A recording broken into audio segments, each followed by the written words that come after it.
ಮಂತ್ರಿ ಸ್ಥಾನ ಕೊಡಲೇಬೇಕು. ಜನನಾಯಕ ಪ್ರಸಾದ್ ಅಭಯರವರಿಗೆ, ಜನನಾಯಕ ಪ್ರಸಾದ್ ಅಭಯರವರಿಗೆ, ಅಭಿವೃದ್ಧಿ ಅಧಿಕಾರ ಪ್ರಸಾದ್ ಅಭಯರವರಿಗೆ ಕೊಡಲೇಬೇಕು, ಕೊಡಲೇಬೇಕು. ಮಂತ್ರಿ ಸ್ಥಾನ ಕೊಡಲೇಬೇಕು, ಕೊಡಲೇಬೇಕು, ಕೊಡಲೇಬೇಕು. ಮಂತ್ರಿ ಸ್ಥಾನ ಕೊಡಲೇಬೇಕು.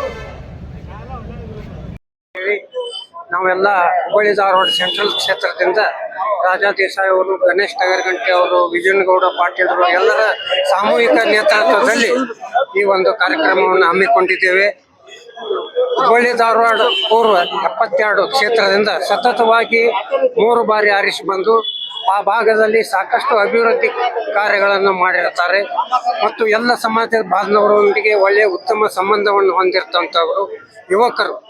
ಅವರು ಈಗ ಒಬ್ಬರು ನಮ್ಮ ಲೀಡರ್ ಹೇಳಿದ್ರಿ, ಗೋಪಿನಾಥ್ ಸಾಂಡ್ರ ಅವರು, ಹಿಂಡಸ್ಗೇರಿ ಅವರು, ಹೊನ್ನಳ್ಳಿ ಅವರು ಆದ ನಂತರ ನಮ್ಮ ಹುಬ್ಬಳ್ಳಿ ಧಾರವಾಡಕ್ಕೆ ಯಾರು ಮಂತ್ರಿಗಳಾಗಿಲ್ಲ. ಒಬ್ಬರು ಯುವಕರು ಮತ್ತು ಉತ್ಸಾಹಿಗಳು ಅಭಿವೃದ್ಧಿ ಮಾಡಬೇಕನ್ನೋ ಒಂದು ಅಭಿಲಾಷೆಯನ್ನು ಹೊಂದಿರತಕ್ಕಂಥವ್ರು ನಮಗೆ ಸಿಕ್ಕಾರ.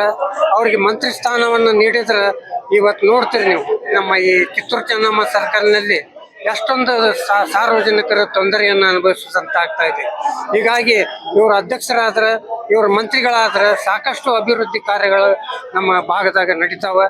ಅದಕ್ಕಾಗಿ ನಾವು ಈ ಒಂದು ಪ್ರತಿಭಟನೆಯನ್ನು ನೆರವೇರಿಸಿ ಈ ಮೊನ್ನೆ ಮಂತ್ರಿಮಂಡಲದೊಳಗೆ ಅವರಿಗೆ ಸ್ಥಾನ ಸಿಗಬೇಕಾಗಿತ್ತು. ಅನಿವಾರ್ಯ ಕಾರಣಗಳನ್ನು ಸಿಕ್ಕಿಲ್ಲ. ಈಗ ಕೆಲವೇ ದಿನಗಳಲ್ಲಿ ವಿಸ್ತರಣೆ ಆಗುವಂಥ ಸಂಭವವಿದೆ. ಅದರಲ್ಲಿ ಅವರಿಗೆ ಪ್ರಥಮ ಪ್ರಾಶಸ್ತ್ಯವನ್ನು ಕೊಟ್ಟು ಕ್ಯಾಬಿನೆಟ್ ಸ್ಥಾನವನ್ನು, ಒಳ್ಳೆಯ ಮಂತ್ರಿ ಸ್ಥಾನವನ್ನು ನೀಡಬೇಕಂತೇಳಿ ನಾ ಈ ಒಂದು ಪ್ರತಿಭಟನೆಯನ್ನು ಮಾಡ್ತೇವೆ. ಜೈ. ಎಲ್ಲ ಕಾಂಗ್ರೆಸ್ ಕಾರ್ಯಕರ್ತರು, ಅಭಿಮಾನಿಗಳು ಹಾಗೂ ಪ್ರಸಾದ್ ಅಬ್ಬಯ್ಯ ಅವರ ಅಭಿಮಾನಿಗಳು ಎಲ್ಲರದು ಒಂದೇ ಕೊರಗಿದೆ. ಯಾಕಂದ್ರೆ ಹುಬ್ಬಳ್ಳಿ ಧಾರವಾಡಕ್ಕೆ ಮಂತ್ರಿ ಸ್ಥಾನ ಸಿಗದೆ ಬಹಳ ವರ್ಷ ಆಯ್ತು. ಈ ಭಾಗದಲ್ಲಿ ಕಾಂಗ್ರೆಸ್ ಬೆಳಿಬೇಕು. ಈ ಉತ್ತರ ಕರ್ನಾಟಕದಲ್ಲಿ ಒಬ್ಬ ದಲಿತ ಲೀಡರ್ಗೆ ಒಂದು ಮಂತ್ರಿ ಸ್ಥಾನ ಕೊಡಬೇಕು. ಯಾಕಂದ್ರೆ ಹೈದರಾಬಾದ್ ಕರ್ನಾಟಕ ಹಾಗೂ ಚಿತ್ರದುರ್ಗ ಕರ್ನಾಟಕಕ್ಕೆ ಮಾತ್ರ ಇವತ್ತು ದಲಿತ ಮಂತ್ರಿಗಳ ಸ್ಥಾನ ಲಭ್ಯವಾಗಿದೆ. ಉತ್ತರ ಕರ್ನಾಟಕದಲ್ಲಿ ಬಹಳಷ್ಟು ಜನ ದಲಿತರು ಕಾಂಗ್ರೆಸ್ ಪಕ್ಷಕ್ಕೆ ಬಹಳ ಸ್ಟ್ರೆಂತ್ ಅನ್ನು ಕೊಟ್ಟಿದ್ದಾರೆ. ಇವತ್ತು ಈ ಭಾಗದಲ್ಲಿ ಮುಂದೆ ಕಾಂಗ್ರೆಸ್ ಸರ್ಕಾರ ಬರಬೇಕು ಅಂದ್ರೆ, ಇಲ್ಲಿ ಮಂತ್ರಿಗಳು, ಇಲ್ಲಿ MLAಗಳು ಬರಬೇಕು ಅಂದ್ರೆ ಈ ಭಾಗದಲ್ಲಿ ಪ್ರಸಾದ್ ಅಬ್ಬಯ್ಯ ಅವರ ನೇತೃತ್ವ ಬಹಳ ಬೇಕಾಗಿದೆ.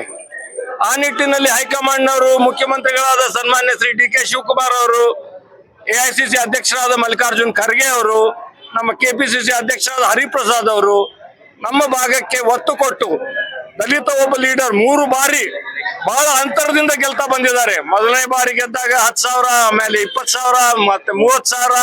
ಹೀಗೆ ಇಡೀ ಹುಬ್ಬಳ್ಳಿ ಕ್ಷೇತ್ರದ ಅಭಿವೃದ್ಧಿಗೆ ಕಾರಣೀಭೂತರಾಗಿದ್ದಾರೆ. ಅವರಿಗೆ ಕೊಟ್ರೆ ಇನ್ನೂ ಧಾರವಾಡ ಜಿಲ್ಲೆ ಅಭಿವೃದ್ಧಿ ಆಗ್ತದೆ. ಹಾಗೆ ಇಲ್ಲರೂ ಎಲ್ಲರಿಗೂ ಒಂದು ಅಭಿವೃದ್ಧಿ ಮಾಡ್ಲಿಕ್ಕೆ ಅವಕಾಶ ಆಗ್ತದೆ ಎಂಬ ದೃಷ್ಟಿಯಿಂದ ನಮ್ಮೆಲ್ಲರದು ಒಂದೇ ಒಕ್ಕಲು, ಒಂದೇ ಕೂಗು, ಪ್ರಸಾದ್ ಅಬ್ಬಯ್ಯ ಅವರಿಗೆ ಮಂತ್ರಿ ಸ್ಥಾನ ಈ ಸಾರಿ ಕೊಡ್ಲೇಬೇಕು. ಇಷ್ಟು ಜನಸಂಖ್ಯೆಯಲ್ಲಿ ಪ್ರಸಾದ್ ಅಬ್ಬಯ್ಯ ಅವರ ಅಭಿಮಾನ ಬಳಗ ಹಾಗೂ ಕಾಂಗ್ರೆಸ್ಸಿನ ಎಲ್ಲ ಕಾರ್ಯಕರ್ತರು ಅಬ್ಬಯ್ಯ ಅವರಿಗೆ ಸಚಿವ ಸ್ಥಾನ ನೀಡಬೇಕಂತೇಳಿ ನಾವೆಲ್ಲರೂ ಪ್ರತಿಭಟನೆ ಮಾಡ್ತಾ ಇದ್ದೇವೆ. ಪ್ರಸಾದ್ ಅಬ್ಬಯ್ಯ ಅವರು ಹ್ಯಾಟ್ರಿಕ್ ಹೀರೋ ಅಂತ ಹೇಳಿ ಗುರುತಿಸಿಕೊಂಡಿದ್ದಾರೆ. ಯಾಕೆಂದ್ರೆ ನಮ್ಮ ಧಾರವಾಡ ಜಿಲ್ಲೆಯಲ್ಲಿ ನಮ್ಮ ಕಾಂಗ್ರೆಸ್ ಪಕ್ಷದಿಂದ ಸತತವಾಗಿ 3 ಬಾರಿ ಯಾರಾದ್ರೂ ಶಾಸಕರಾಗಿದ್ದಾರೆ ಅಂತಂದ್ರೆ ಅದು ಪ್ರಸಾದ್ ಅಬ್ಬಯ್ಯರ್ ಅಂತ ಹೇಳಲಿಕ್ಕೆ ಬಹಳ ಹೆಮ್ಮೆ ಅನಿಸುತ್ತದೆ. ಪ್ರಸಾದ್ ಅಬ್ಬಯ್ಯ ಅವರು ಒಂದು ಸೆಕ್ಯುಲರ್ ಲೀಡರ್ ಆಗಿ ಉತ್ತರ ಕರ್ನಾಟಕದಲ್ಲಿ ಬೆಳೀತಾ ಇದ್ದಾರೆ. ಪ್ರಸಾದ್ ಅಬ್ಬಯ್ಯರ ಕ್ಷೇತ್ರದಲ್ಲಿ ನೀವು ನೋಡ್ಬೋದು, ಕಳೆದ 15 ವರ್ಷದ ಹಿಂದೆ ಹೇಗಿತ್ತು, ಈಗ ಹೇಗಿದೆ ಅಂತ ಹೇಳಿ. ಒಂದು ಉದಾಹರಣೆ ಹೇಳ್ಬೇಕಂದ್ರೆ, ನಾನು APMC ಅಧ್ಯಕ್ಷ ಆದಾಗ ಪ್ರಸಾದ್ ಅಬ್ಬಯ್ಯ ಸಾಹೇಬ್ರ ಏರಿಯಾದಿಂದ ಪರ್ತಪ್ಪನ ಬಳಗಣ್ಣನವರು ಒಬ್ರು ನಮ್ಮ ಡೈರೆಕ್ಟರ್ ಆಗಿ ಬಂದಿದ್ರು. ನಾವು ವರ್ಷ ನಮ್ಮ ಕ್ರಿಯಾಯೋಜನೆ ಅಡಿಯಲ್ಲಿ ಏನ್ ಬರುತ್ತೆ, ನಾವು ರೋಡು, ರಸ್ತೆ, ಗಟ್ಟರಗಳಲ್ಲಿ 5 ಲಕ್ಷ 10 ಲಕ್ಷ ಅನುದಾನವನ್ನ ನೀಡುತ್ತಿದ್ವಿ. ಅವಾಗ ಅವರು ಬಳಗನ್ನವ್ರು ಏನ್ ಅನ್ಬೇಕಂದ್ರ, ನನಗೆ ಈ ರೊಕ್ಕ ಬ್ಯಾಡ್ರಿ, ನೀವ ತಗೋರಿ ಅಂತಂದ್ರು. ಯಾಕ್ರಿ ಕಾಕಾರ ಅಂತ ಕೇಳಿದಾಗ, ಅಲ್ರಿ ಅಬ್ಬಯ್ಯರು 10-12 ವರ್ಷದಾಗ ಎಷ್ಟು ಕೆಲಸ ಮಾಡ್ಯಾರಂದ್ರ ನಮ್ಮ ಕ್ಷೇತ್ರದಾಗ ಏನೇನು ಉಳಿಸಿಲ್ಲ ಅವರು. ರೋಡು, ಗಟರು, ಮನಿ, ಶಾಲೆ, ವಸತಿ ಮನೆ ಹಾಗೂ ಕಾಲೇಜುಗಳನ್ನ ತುಂಬಾ ಅನೇಕ ಕುಡಿ ನೀರಿಂದಿರ್ಬೋದು ಬಹಳಷ್ಟು ಅನುಕೂಲ ಯಾಕೆ ಮಾಡ್ಯಾರಪ್ಪ ಅಂತಂದ್ರ ಜನರ ಮೇಲಿರೋ ಪ್ರೀತಿಗೋಸ್ಕರ ಅವ್ರು ಮಾಡಿದ್ದಾರೆ ಅಂತ ಅವ್ರು ಹೇಳಿದ್ರು.